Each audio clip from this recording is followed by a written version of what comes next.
I denne film demonstreres, hvorledes et multipurpose-skab samles.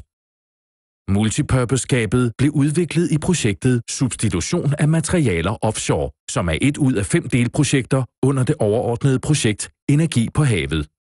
Energi på havet er et strukturfondsprojekt, som er støttet af EU og Region Syddanmark og har stor virksomhedsdeltagelse. Det er Offshore Center Danmark, som er tilsagnsmodtager af det overordnede projekt, mens Plastcenter Danmark er projektleder på substitution af materialer offshore.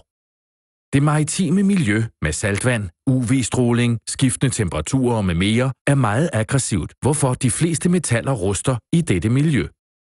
Vores projekt handler derfor om, at vi vil substituere metaller med andre mere egnede materialer i form af forstærket plast, også kaldet kompositter.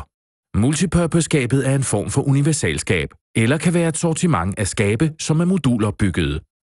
Skabene kan fås i forskellige størrelser og med tilvalg, således at de kan være alt fra et lille medicinskab til et stort klædeskab. Skabet kan være til beskyttelse eller opbevaring, eller måske begge dele.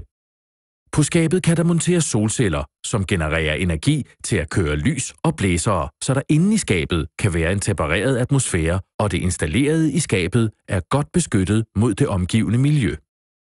Skabet kan have en gennemsigtig front, således at genstanden kan ses udefra, og skabet kan hurtigt og let samles omkring eksisterende udstyr. Multipurpose-skabet består kort fortalt af nogle hjørner, nogle profiler, nogle plader og nogle låselister. Det er tanken, at alt bliver leveret i en forholdsvis lille kasse, afhængig af pladernes størrelse naturligvis.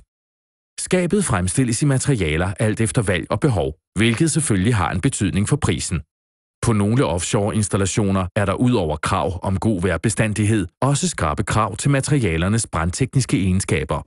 Den viste model er en prototype, hvor hjørnerne og profilerne er fremstillet af en plasttype, en polyamid 12, beregnet til prototyper. Men på de skabe, der skal offshore, fremstilles hjørnerne og profilerne af en forstærket plasttype, som har en fortrinlig vejrbestandighed og er brandhæmmet uden bromerede forbindelser.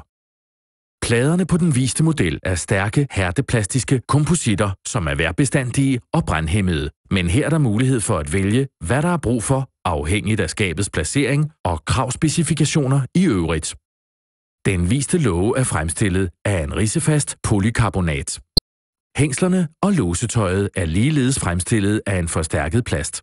Et glasforstærket aromatisk polyamid, så skabet udelukkende er fremstillet af plast, bortset fra ganske få bolte og møtrikker. Partnerne, der har deltaget i udviklingsarbejdet er